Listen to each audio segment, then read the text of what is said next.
Hey, it's David here from Freedom Founders. Question I'm often asked is, David, I want to continue to build my wealth, my net worth, and eventually have more passive cash flow because that's what freedom is all about. That's what you teach at Freedom Founders, right? I go, yeah, exactly what I teach. So, David, should I invest in alternative investments like in real estate, or wouldn't I be better off if I invested in more businesses, like more dental practices, buying a second one, maybe a third one, maybe a fourth one? Wouldn't that be better than buying like rental property? Okay, it's a big, wide question, and certainly a fair question to ask, and so I'm glad you ask it. A lot of variables here, and again, I'm going to speak very generally because we could look at many different specific, isolated instances based on the operator, the person, their place in life, their goals, a specific asset class, specific deal opportunity that could change this. But in general, you're right. The best return on investment is in a rock solid, well-modeled business. You put money in a good business with the right infrastructure, right systems, processes, and you're going to earn a 50 to 100% return. You should in a good business. Now, for most people, investing in a business and getting that kind of return, you're going to be active in the business. Passive investors in a business, again, depends on the business, but getting a return of 10, 15, 20% as a passive owner, that would be considered very good. You're not going to get 50 to 100% as a passive owner unless you're playing venture capitalist games and that sort of thing, and that's outside this discussion. So back to the point.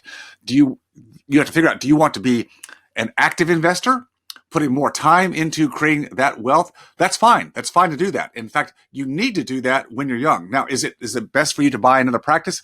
A whole other discussion. If you haven't gone down that road, again, for the majority, most small business owners, most professional practice owners aren't really great business owners. They're great technicians, and they can manage, sort of wear all the different hats out of one practice, but still they're actively involved in it. They're actively providing the service. They're wearing lots of hats. They're doing all the things. It's not passive at all. And they should be getting a good return on that investment. Now, take that same small business owner, professional practice owner, and have him or her try to duplicate whatever they're doing in that one practice just because they feel like if they can get 1x out of one practice, they should get 2x out of a second practice. It doesn't work that way. Because you don't have the systems, the processes, the HR, the management, leadership, all things are missing. You get stretched because, again, you're used to doing everything yourself, and now you're torn between two different locations, and you're trying to wear all the hats of two locations. Typically, 1x in one practice does not go to 2x in the second practice. It goes to half x between the two, and you're more in debt, you're more involved, you're more stressed out. That's for the majority. So I don't think it's probably an apples to apples comparison. The reason I like real estate is, if done correctly, and again, I'm not talking about doing it all yourself. If you want to do that, you can get bigger returns, but you've got to still figure your time involved in that return on investment. If you're putting the time in, then you should be getting a bigger return. I want to be more passive. I don't need another job, and probably you don't either. If you're doing a job, your hands in the mouth, that's your best time value. That's where you put your time. You want to be more passive on building wealth, and then alternatives in real estate is the best way I know, because it doesn't have all the moving parts.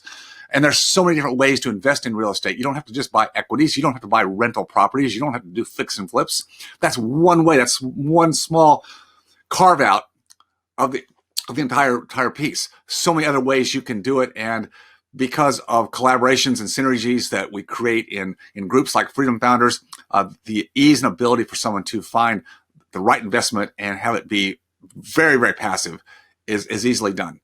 It's also a place where you can learn about different asset classes and have access to investments you would never have. So that's my broad answer to your question. A very good question. Thanks for asking it. Again, depends on where you are, what your goals are, and how much active time you're willing to put into the various investments that you're wanting to invest in. Remember, always stay focused on your freedom, and I'll see you next time.